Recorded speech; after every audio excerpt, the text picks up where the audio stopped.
Ustaz,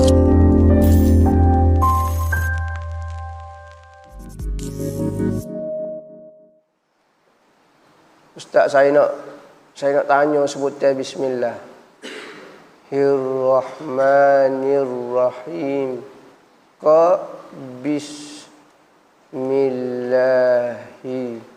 Bismillahirrahman. Apa yang berhenti situ pula? Hak betul. Hak saya buat dalam kurungnya. Bismillahirrahman. Ya berhenti kurungnya. Harap ustaz tak keliru minta pencerahan. Gini, apa berhentinya bismillah. Bismillahirrahmanirrahim. Pula tambah. Lepas tu, ha ni mati so hidup so ko ha bagi bawah. Ha bagi bawah ya. Tak ada bismillahirrahman. Salah tu. Bismillahirrahman. Gitu. Jadi la deh bismillahir. Sebab ha bagi bawah ya. Tak ada orang mati, kan ada orang mati. Bismillahirrahmanirrahim. Tak ada. Adakah orang awal wajib juga mengaji fiqh bab muamalah? Gini, orang awal wajib mengaji hukum hakim hak berkait dengan dia nak buat. Fiqh bab muamalah, misalnya dia nak muamalah ke apa dia? Bab jual beli, kena belajar bab jual beli. Dia nak buat rumah sewa, kena belajar bab sewa menyewa. Dia nak buat pajak gada misalnya, dia nak gada barang, mesti kena belajar bab gada ya. Dia nak apa dia lagi? Ikutlah. Maka kena belajar bab muamalah. Jangan kata saya belajar bab semaya puasa tu ya. Kalau kita tak muamalah dengan orang.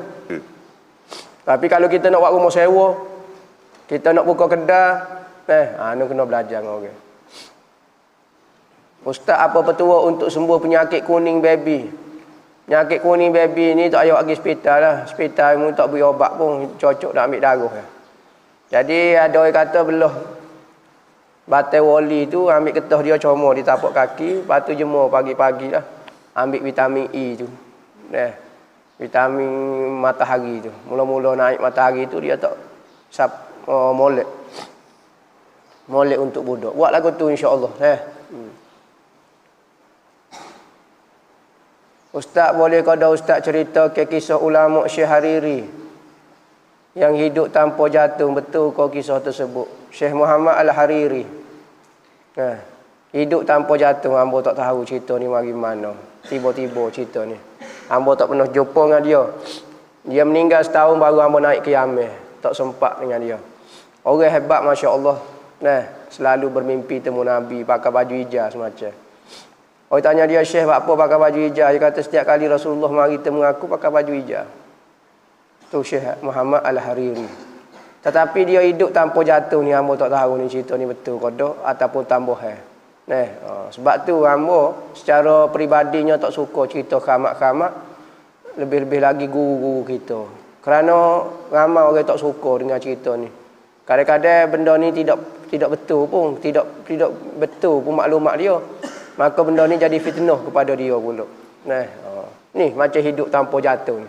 Selok kita nak jawab. Wahabi hok gerai lama dah kita Kalau ayat cerita lagu ni selok yang kata berapa dia tak tahu. Jadi cerita ni pun hamba tidak pasti. Jadi hamba tak boleh nak ayat cerita lah. Saya baru buat operation dalam hidung. Kalau hidung ada kapas lagi, boleh ke muka tu kita sapuh je air ketika wuduk? Kalau hidung ada kapas, duk mana tahu? Kalau duk dalam tak apa, kalau duk luar tak ada. Kawasan ni kena tayamum lah. Nampak? Tayamum. Misalnya kapas duduk lagu ni. Ni atas hidung lah. Kalau duduk dalam tak ada masalah. Kena ambil semaya macam biasa lah. Kalau duduk luar, kena tayamum lah. Tapi kena qada lah. Kawasan anggota tayamum. Apa soalan kita? Ustaz dok rajin jawab. Kita dok suhu kau. Tak tahu. Apa dia mau pandai-pandai jawab tak suhu kok gapo? Ana jawab belako soalan mu tak sapa kok ambo lo tu. Jangan cepat kita buat andai jadi suuzon dengan orang. Kalau kita dok kekal perasaan lagu tu, ustaz dok layan soalan hak suhu ya. Betul ke dok ambo layan lagu tu? Tahu dok berapa ribu soalan dok ambo jawab. Orang suhu belako kok ambo jawab tu. Jangan amah dalam hati kita ada suuzon dengan orang. Ambo bukan kata layan hak soalan suhu saja. Siapa kamu ambo jawab. Gitu. Fadilah doa bismillahirrahmanirrahim la yadurru sebelum makan dan minum. Fadilah dia insya-Allah selamat daripada racun kau sihir kau gapo dia. Antara ceritanya Sayyidina Khalid Al-Walid apabila dicabar oleh orang kafir, dia kata Islam agama betul tak betul. Kalau agama betul minum racun. Maka dia pun minum. Dia baca bismillahirrahmanirrahim la yadurru ma'asmi syai'un fil ardi wala fis sama'i wa huwas samiul alim. Dia minum dengan yakinlah, kita jangan terawih, guni batin lah. Minum berok depan orang kafir, tak ada jadi gapo-gapo. Keyakinan dia sungguh. Orang yang dulu keyakinan dia kuat, ilmu dia kurang. Kita ilmu penuh bukit amalan. Yakin sebuti habuk tak ada, tu tak jadi sebuti habuk. Kerana jadi satu benda ni berdasarkan keyakinan kita. Kita baca benda kita sendiri tak yakin, tak ada pedah supaya tak baca dah. Keyakinan itu penting. Pergantungnya kita dengan Allah Ta'ala. Apa hukum buat bunyi tulis jari ketika solat? Tidak batal, hukum dia makruh saja. Buat tah gini. Buat dalam masjid. Dia panggil gapo dia furqah gapo dia. Makruh hukum dia dah. Dekat dalam masjid kita duk kerak ketah. Dalam semaya kita buat kekah. Bunyi tu ketah tak batal sebab dia jangan bunyi mulut. Bunyi ni jangan bunyi mulut. Bunyi di tubuh kelekak tak apa. Ni orang semaya kelekak bunyi dia. Tulis dia bunyi nak kata kuat tak ada masalah. Jadi tidak batal.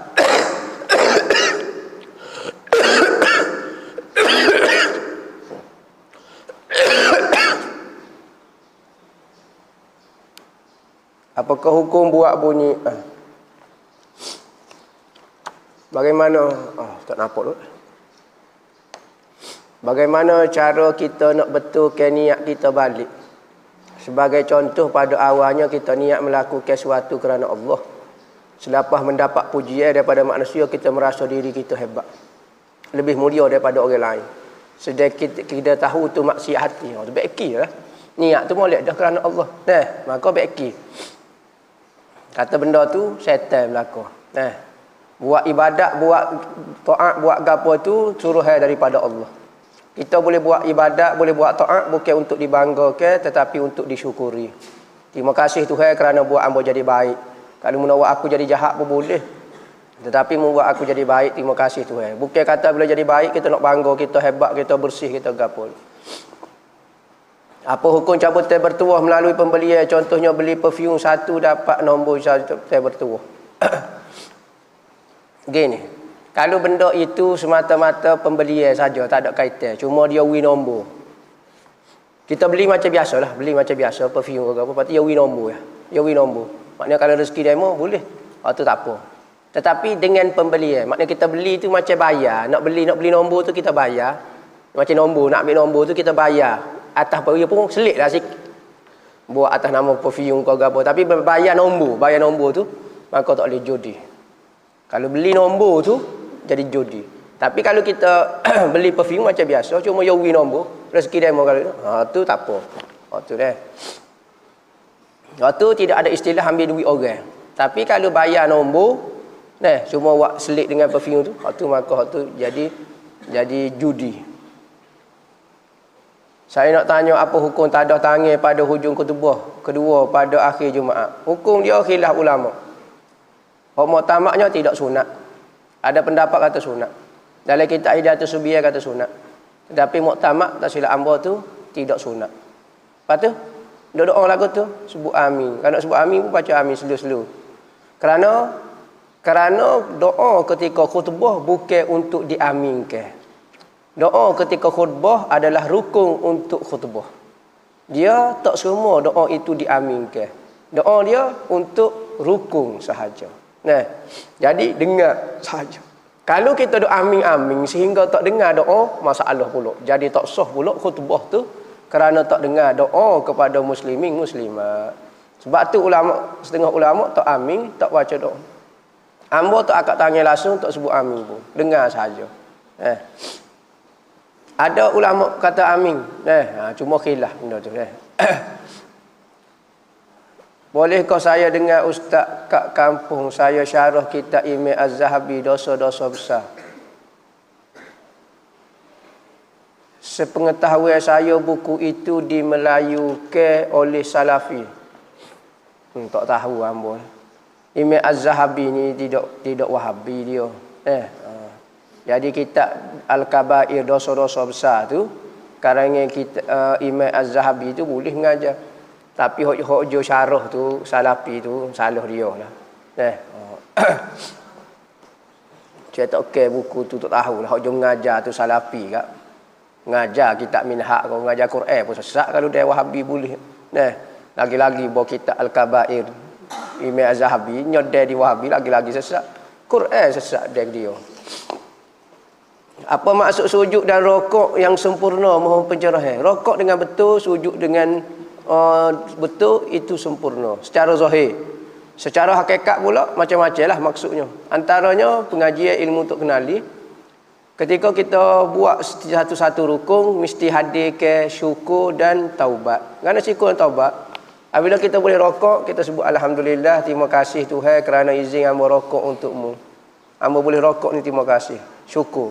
Kedua, minta maaf ya Allah ya Tuhan, aku takut rokok saya ni tidak betul dengan keinginanmu. Jadi setiap rokok aku ni, setiap iktidal pun mari hadirkan lagu tu. Terima kasih Tuhan izinkan hamba iktidal tapi hamba rasa malu takut tak betul. Gitu setiap.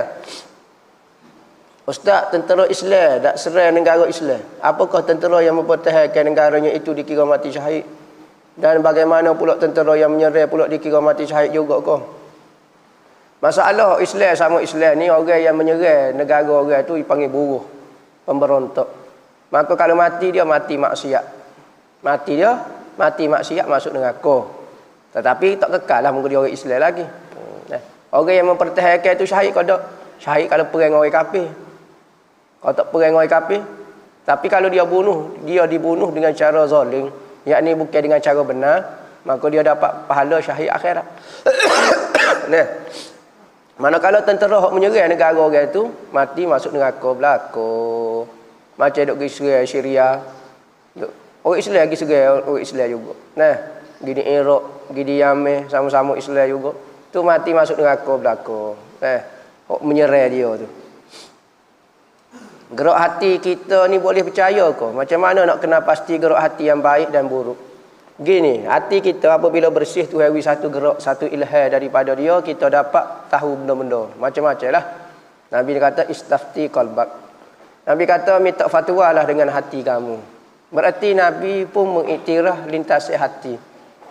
Hati kita nak ke apa dia? Sebab Nabi kata istafti qalbak. Tanya hati kamu. Hati hak mana? Hati yang bersih.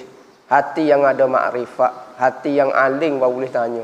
Kalau hati jahil, hati buta, hati tak tahu apa, nak tanya lagu mana? Tidak kau jawapan dia semua itu nafsu belaka. Tetapi orang yang ada makrifat, maka hati dia akan menjawab melalui makrifat dia. Maka boleh dipercayai, boleh dipercayai. Kalau ilmu tak apa, gerak hati kita tak baik, tak gapo, maka tak suruh tanya, jawapan kita semua balik ke kita saja. Ada masalah kita, ada. Jika dalam istihadah boleh tak lakukan solat sunat subuh sebelum solat subuh, boleh kau lakukan seperti biasa. Jika dalam haid boleh tak ikut bacaan Al-Quran tapi tidak mengeluarkan suara, hanya gerakkan bibir sahaja. Istihadah maya sunat hukum dia boleh. Semaya fardu kena ambil air semaya semacam. Setiap kali nak maya fardu ambil air semaya semacam, nak maya sunat lah banyak mana pun boleh. Ketika berlaku istihadah. Manakala haid kita ikut Al-Quran buat gini. Tak punya suara hukum dia boleh tidak dipanggil baca Al-Quran. Saya dah setahun solat salah arah kiblat. Sebab tu rumah silap letak penunjuk arah. Saya perasan kiblat salah lepas tengok kompas. Sekarang saya dah qada balik, cuma tak habis tu lambat lagi lah. Andai kata saya mati sebelum habis qada solat itu, adakah kena seksa dosa tinggal solat? Atau apa yang waris boleh buat untuk lebihan solat yang tak sempat qada tu? Semaya hak salah itu wajib kena qada. Dosa tak dosa suku pasal. Kadang-kadang tak dosa. Sebab sembahyang yang diqada ada dua kategori. Pertama, tinggal dengan cara berdosa, seperti sengaja ke apa dia. Maka hak tu wajib kena qada segera kerana menghilangkan dosa daripada diri kita. Manakala macam lagu ni kita tak sengaja pun tapi kena qada lah. Tak dosa, tak dosa. Tapi semaya itu salah. Yo, batal. Kena qada. Dosa, tak dosa. Pas lagu mana? Apa kena masuk ngaku pula benda tak dosa ke? Ya dah tak dosa ke? Cuma qada tetap kena qada. Kalau tak ada kena bayar fidyah lah. Kaedah dia. Tu ya. Wallahu a'lam. Al-Fatihah.